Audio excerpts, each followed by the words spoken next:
দক্ষিণের ব্যালকনিতে এসে দাঁড়িয়েছে অর্ঘ্য।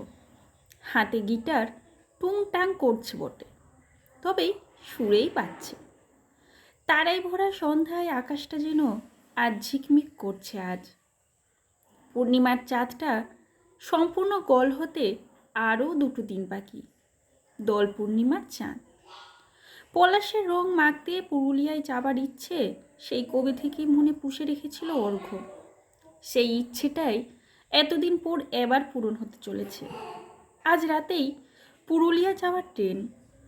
তবে মানালি বলেছিল বিয়ের পর প্রথম দোলের রং মাখতে তখন না হয় পুরুলিয়াতেই যাব, তার আগে কিন্তু পুরুলিয়া নয়। বেলকনিতে দাঁড়িয়েই অর্ঘ্য দেখছে ফাল্গুনের সন্ধ্যা যেন জ্যোৎস্না মেখে একটা আলাদা সুবাসে ভরিয়েছে চারদিক। বাড়ির পাশেই রত্না পিসিদের বকুল গাছটার পাতাগুলোর নড়াচড়া বুঝিয়ে দিচ্ছে যে দক্ষিণা বাতাসের অস্তিত্ব আছে। এমন অপরূপের সাক্ষী থাকতে কার না ভালো লাগে। কতক্ষণ আর এভাবে দাঁড়িয়ে থাকা যায়। ব্যালকনির দোলনাটায় বসে পড়ে অর্ঘ্য। ব্যালকনির এই দোলনাটা অবশ্য মানালির পছন্দের। বছর 4 আগে একদিন গড়িয়াহাটের একটি দোকানে ঢুকে বাচ্চাদের মতো আবদার করে বসলো, আমি এই দোলনাটা নেব। অর্ঘ্য তুই কিন্তু না করতে পারবি না। অর্ঘ্য একটু অবাক হয়ে জিজ্ঞেস করলো, আচ্ছা দোলনা নিয়ে করবিটা কি? তাছাড়া রাখবি বা কোথায়? কেন? বেলকনিতে রাখবো। তোদের বাড়িতে সেভাবে কোনো বেলকনি তো নেই। বুদ্ধু একটা, তোর বাড়িটা কি আমার নয়? এখন থেকেই পর করে দিচ্ছিস তো। আমি বুদ্ধই বটে, জানিস মানালি, মেয়েরা হলো ঘরের সৌন্দর্য। রমণীর গুণেই বোধহয় সংসার সুখের হয়। তাহলে বুঝলি এতদিনে আমরা মেয়েরাই কিন্তু সংসারটাকে সুন্দর করে সাজাই, একদম নিজের হাতে। দোলনায় বসে অর্ঘ্য ভাবছিল কথাগুলো। এই দোলনাটা বসলেই যেন জীবনের সব সুন্দর কথাগুলো মনে পড়ে যায় অর্ঘ্যর। মনে পড়ছে দোলনাটা বেলকনিতে এসে জায়গা পেয়েছে, তখন সবে মাত্র 3 দিন হয়েছে। মানালি কল করে বলল, ভাবছি আজ একবার তোদের বাড়িতে যাব।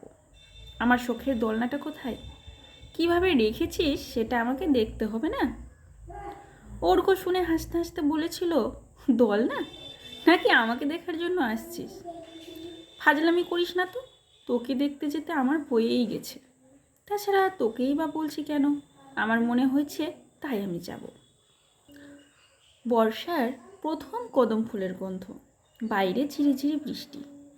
মানালি অর্ঘ্যর বাড়িতে এর আগে 2 একবার এলেও সেই প্রথমবার এসে নিজের হাতে চা বানালো। মানালির হাতের তৈরি চা অর্ঘ্য দোলনায় বসে চায়ে সুচ দিচ্ছে। মানালি বলল, বিয়ের পর এমনটি সব দিন হবে না। আমি দোলনায় বসে গান গাইব, বাইরে তাকিয়ে তাকিয়ে বৃষ্টি দেখব, কোন দিন হয়তো তারা ভরা আকাশ দেখব। তুই আমার জন্য সেই দিনগুলোতে 1 কাপ চা বানিয়ে নিয়ে আসবি। আচ্ছা অর্ঘ্য, তুই কেন গিটারটা শিখিসনি বলতো? আমি কোনো কথা শুনবো না, আজই চল।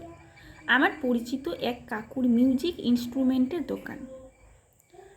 আমি বললে কম সম করে দাম নেবে। একটা গিটার তো কিন্তু কিনতেই হবে। তুই গিটার বাজাবি আর আমি গান ধরবো। এই বেলকনিতে বসে আমাদের ঘন্টার পর ঘন্টা এমনিতেই কেটে যাবে। অর্ঘ্য দোলনা থেকে লাফিয়ে উঠেছিল সেদিন। উৎফুল্ল চোখে বলেছিল, great Manali, you are great, দারুণ আইডিয়া। আমি বাজাবো আর তুই গাইবি। উফ, ভাবতেই পারছি না। তুই সাথে থাকলে জীবনটাকে নতুন করে উপলব্ধি করতে পারি। তবে এই বয়সে গিটার শেখা, তুই সাথে থাকলে আমি শিওর পারবো।